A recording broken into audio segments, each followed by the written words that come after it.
Okay, so it's out. Here it is. Came all out in one piece. No cracks or anything like that to the plastic, luckily, because this is a 1 year only console. So 67 would have been completely different body style. 69 shared very similar body style, but 68 is its own specific year. That's why you have the Chevy 2 emblems on this car, along with the Nova emblems.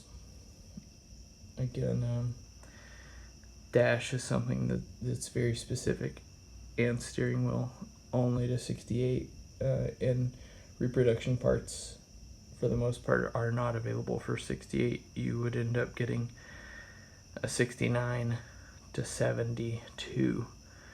So I think we'll be able to take everything out of this one, clean it up nicely, maybe do like a little vinyl spray, and then on like our writing and stuff, we'll be able to do silver leaf lettering on that to restore it. As far as these little knobs and things go, we'll see if we can find them aftermarket. Otherwise, we might just throw them in like a rock tumbler or something, and then see what kind of shape they come out in. Otherwise, I think Courtney was talking about doing a reproduction stereo, like a retro radio or the Vintage Sound or any one of those companies that remake the radios that appear the same but have more modern functions. So we'll see. It should come out good. Okay, I'm gonna start disassembly on this console. First thing I'm gonna do is just take out all of these bolts. They just twist out.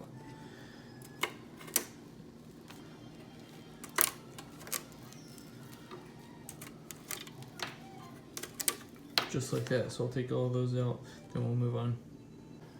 Okay, so I've removed all the hardware. The circuit board is free now, so that's our circuit board. We will bag that up and clean it at a later point, just cleaning these contact points with a little bit of circuit board cleaner. But for now, we'll bag it up and move on. I've taken out the hardware over here, and I do notice that this on this back side is just like a block off plate. I'm just gonna try to take this out real quick. So I think that this would be the window to install a gauge. I believe you would install the tachometer here. It's an option, it's not standard, but when you didn't have that tachometer, you would get just this little plate. It's just like a trim plate. So we'll clean that up, clean some of the staining up on the lettering, and then I'll go right back in. So in order to disassemble the stereo, you just simply pull the knobs off and pull these cups out.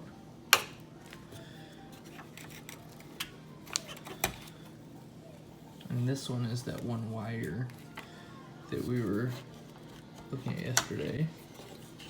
So then the wire pulls through. Just be careful with the connector, not to break that off. And it is like a ribbon cable style connector, so we'll just clean that off. And then we have one nut here to remove, and then one Phillips head screw in here to remove. Okay, so the radio is free. We're just gonna store that in here for now.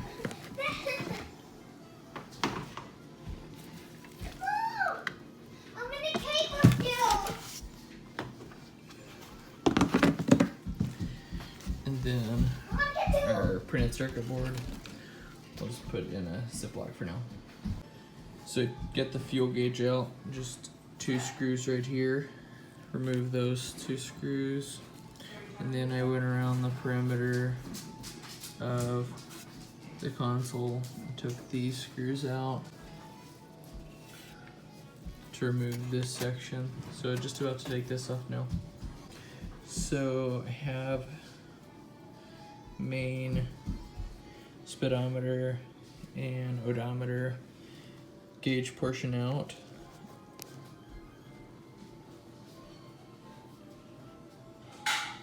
All I'm gonna do here, it's in real good shape, I'm just gonna remove the staining in these letters and remove staining around the perimeter and put it right back in. I don't want to do anything else besides that. And then just maybe a quick blow off with a little Candier. Next step here, just gonna remove this cover that exposes our glass. We'll get that all really nice and clean and everything, so there's no dust behind it when we seal it back up. So with this all apart, I can kind of show how your speedometer works. Essentially on the back side of here, you have this little square drive right here. It's like a hex. And there's a cable that comes from your transmission that screws onto here.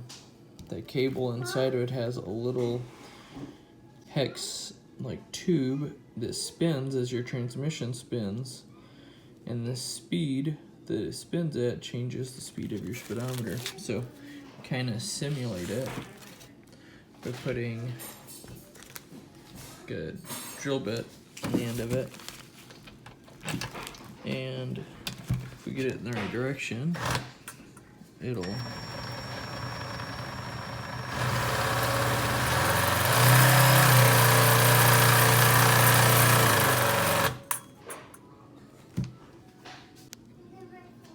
one thing to note, when we do that, it does also change our odometer, but if we just simply go in the opposite direction,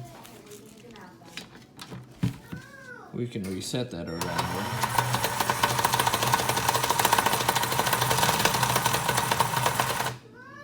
So just by turning it, we've got the mileage right back where it was. But that's how it works. All kinds of little critters, bees, and I found some like nuts and all kinds of stuff up in there, so definitely needs a good cleaning. So the next thing I'm doing is taking out the wiper switch and the headlight switch, but to do that you have to make sure to remove all the nuts. So the headlight switch is removed. We're left with the knob. The actual switch is really seen better days, so those are like 15 bucks at AutoZone. They're just a standard replacement. They don't give you the knob though, so you do have to keep your knob. And plus, I think it'd be cool to restore these, so I think I'll try cleaning this way up or something, maybe blast it or rock tumble it or something, and then try to respray it. Okay, now we have cigarette lighter removed. The wiper switch, there's just a little screw on the bottom of here.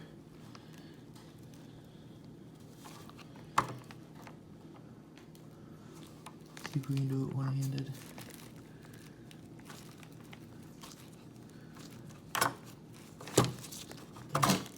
So then that's out. And then the rest of the assembly will come out from the back side. So we'll take that out now. You can see I absolutely murdered the first headlight switch I took apart before realizing there's a little spring button on the back of it that pushes this little spring in, therefore allowing the stem to pull out of this. You can see how it widens. Generally, that's how a headlight switch works on old GM cars. So behind the knob, you'll notice this little guy. Just use a flathead and it unthreads. Then you'll be able to get the rest of the assembly out. I lost some footage here, but what I've done is I've scoured this with a red Scotch Brite pad. I wax and grease removered it and then sprayed it with a single stage black. Here, I went ahead and silver leaf the letters, but with a glow-in-the-dark green, similar to the paint that GM used. and then I silver leafed on the lettering around each one of the controls. So just putting this dash all back together now. Get it all painted. Happy with how it turned out. Got a nice cloth down so we don't damage that paint. Just gonna turn it over. Put it down on the cloth. It's the only downside to after you make something look really nice is then you get really paranoid about damaging it.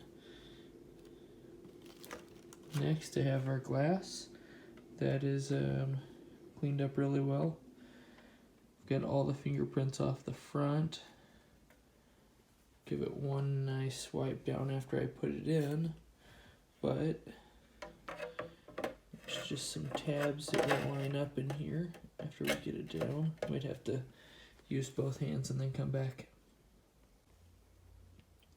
Okay, so put the top in first.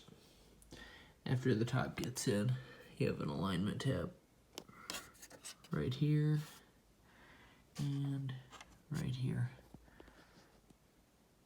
Looks pretty good. It came off pretty clean. There was just one little scratch in there that's kind of a deep scratch, but an almost 60-year-old car deserves to have some character. So we'll start putting the other parts on now. Okay, so the next part, this plate right here, didn't really do too much to it. Left it the way it was. I just cleaned any dust and dirt and any loose rust off of it. Otherwise, we just lay it in place. It's got an alignment tab here, and all the screw holes just match up. So pop the screws in there after we put on the speedometer. And with this speedometer, I've went ahead and I've put the fuel gauge in.